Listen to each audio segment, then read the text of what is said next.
Style है जिसके अंदर एब्सलूट पावर जो है वो विदाउट इफेक्टिव कॉन्स्टिट्यूशनल लिमिट्स जो है वो किसी को ग्रांट कर दी जाती है।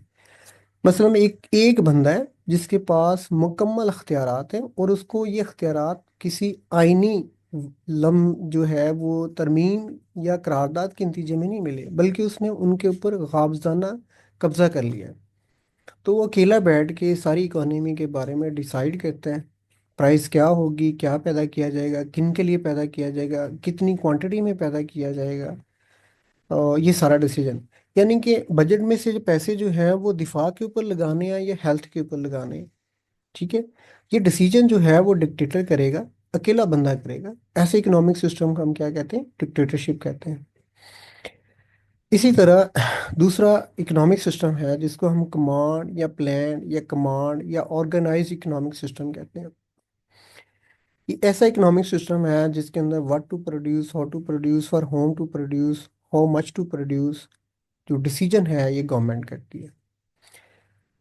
डेफिनेटली गवर्नमेंट जो है वो रिसोर्सेज को ऑप्टिमम यूज़ करती है, उनका उनका ऑप्टिमम मिक्स करती है कि कुछ जो है वो पैसे हैं वो आपकी दिफा के ऊपर लगा दिए जाते हैं, कुछ जो है वो हेल्थ के ऊपर लगा दिए जाते हैं, कुछ जो है वो आपकी इंफ्रास्ट्रक्चर के ऊपर लगा दिए जाते हैं।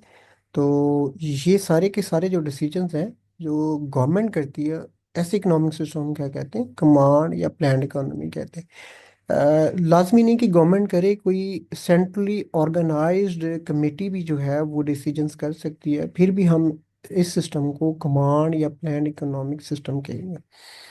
अच्छा, ये ऐसा इकोनॉमिक सिस्टम जहाँ पे पैसा जो है वो इन पांच क्वेश्चन का, चार क्वेश्चन का जो डिसीजन करता है, what to produce, how to produce, for how much to produce, for home to produce, जो है वो डिसीजन जो है वो सिर्फ और सिर्फ सरमायादार सरमाया करता है। सरमाया क्या करता है? यानी जिसके पास ज़्यादा पैसे होंगे वो वो उन चीज़ों की प्रोडक्शन करेगा जिनकी प्राइस जो है वो उनकी कॉस्ट से ज़्यादा है। अदर वर्ड्स में, जो सरमायादार होता है ना, वो कभी भी वो चीज़ें पैदा नहीं करता जिनकी कीमत उनकी कॉस्ट ऑफ प्रोडक्शन से जायद हो। वो इनको बनाना छोड़ देता है। यानी इस इकोनॉमिक सिस्टम के अंदर उन चीज़ों को बनाया जाएगा जिनके अंदर मुनाफा बहुत ज़्यादा होगा। और यहाँ पर प्राइस की डिटर्मिनेशन जो है वो डिमांड और सप्लाई की इंट्रैक्शन से वजूद में आएगी। यहाँ पे कोई सेंट्रली ऑर्गेनाइज्ड जो फोर्स है वो नहीं है जो प्राइसेस का डिटरमिन कर रही है। यहाँ पर तो गवर्नमेंट थी, लेकिन फ्री इकोनॉमिक सिस्टम के अंदर गवर्नमेंट नहीं है बल्कि मार्केट फोर्सेस है। मार्केट फोर्सेस दो हैं, एक डिमांड है, दूसरी आपके पास सप्लाई है।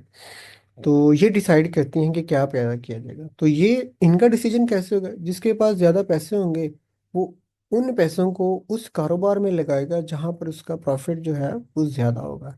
तो इसलिए उसने ये लास्ट लाइन के अंदर भी लिखा है कि जहाँ पे प्राइस ज़्यादा होगी और कॉस्ट उसकी कम होगी, वो उन चीज़ों को पैदा करेगा। इसके बाद ये थर्ड फोर्थ इकोनॉमिक सिस्टम है, that is called economic Islamic economic system. Islamic economic system जो है इस्लामिक वैल्यूज़ और इस्लामिक रूल्स के ऊपर जो है ना वो मबनी है। इस्लाम आपको पता है कि हमारा इंटरेस्ट जो है उसकी प्रोहिबिशन करता है।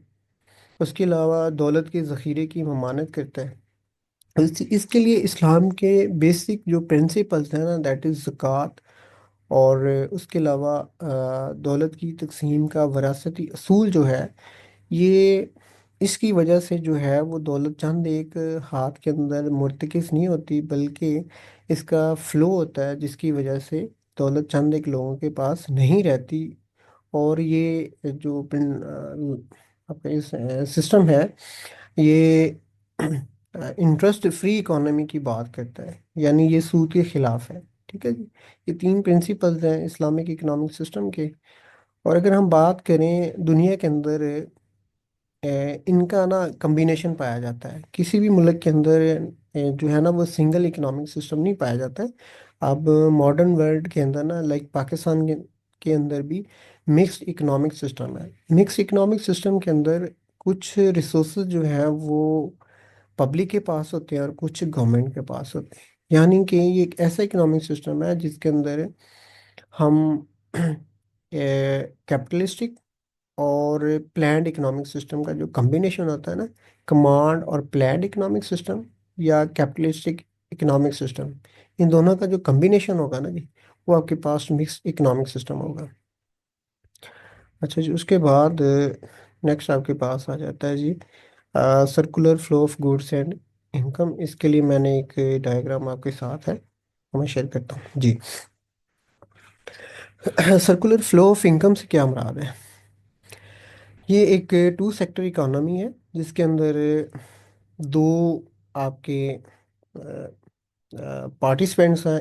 One is the consumers and second is the producers. Consumers के पास जो है ना वो फैक्टर्स ऑफ प्रोडक्शन है, लैंड है, लेबर है, कैपिटल है और एंटरप्रेन्योर है। जबकि प्रोड्यूसर जो है, इनके पास फैक्टर्स ऑफ प्रोडक्शन नहीं है, लेकिन इनके पास गुड्स एंड सर्विसेज हैं।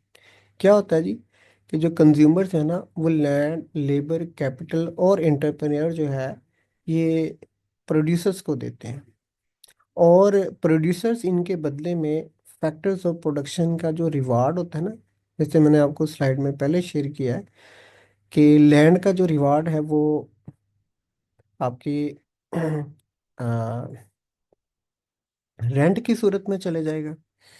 लेबर का जो है वो वेजेस की सूरत में चले जाएगा। कैपिटल का जो है वो इंटरेस्ट की सूरत में चले जाएगा। और एंटरप्रेन्योर का जो रिवार्ड है वो प्रॉफिट की सूरत में चले जाएगा। यानी consumers factors of production supply करते हैं प्रोड्यूसर्स को। प्रोड्यूसर्स उनकी मदद से गुड्स एंड सर्विसेज को प्रोड्यूस करते हैं। और इन फैक्टर्स ऑफ प्रोडक्शन को यूज़ करने के एवज producers in factors of production के जो रिवार्ड्स हैं ना वो कंज्यूमर्स को देते हैं। कंज्यूमर उन्हीं पैसों की मदद से जो है वो प्रोड्यूसर्स से गुड्स एंड सर्विसेज को बाय करते हैं और इनकी पेमेंट इनको पे कर देते हैं। This is a circular flow of national income. जी आपके पास आ गया जी। नेक्स्ट आ गया जी आपके पास माइक्रो एंड मैक्रो इकोनॉमिक्स ना। इकोनॉमिक्स की दो बड़ी ब्रांचेस हैं, one is micro economics and second is macro economics. Micro का मतलब होता है मिलियंथ पार्ट। किसी एक चीज़ के 10 लाख टुकड़े किए जाएं, उसमें से एक टुकड़े का जो मिताला है ना वो क्या कहलाता है? माइक्रो कहलाता है। Micro means very small. तो it means it is the study of individual decision making unit. हम इसमें एक फर्द का, एक फर्म का, एक यूनिट का, एक इंडिविजुअल डिमांड को, इंडिविजुअल सप्लाई को, एक बिजनेस यूनिट का जो है ना वो एनालिसिस कर रहे होते हैं। माइक्रो इकोनॉमिक्स जो है वो किसी भी चीज़ को बहुत नैरो जो है वो देख रही होती है। इसके बरक्स जो मैक्रो है, मैक्रो का मतलब है एग्रीगेट और एवरेज। यहाँ पे हम जो एनालिसिस कर रहे होते हैं वो इंटायर इकोनॉमी का कर रहे होते हैं। यहाँ पे हम सिर्फ और सिर्फ जो है वो एक फर्म का कर रहे हैं, यहाँ पे होल इकोनॉमी का कर रहे हैं। यहाँ पे हम इंडिविजुअल डिमांड को देखते हैं, यहाँ पर हम एग्रीगेट डिमांड को देखते हैं। यहाँ पे हम इंडिविजुअल सप्लाई को देखते हैं, यहाँ पर हम एग्रीगेट सप्लाई को देखते हैं।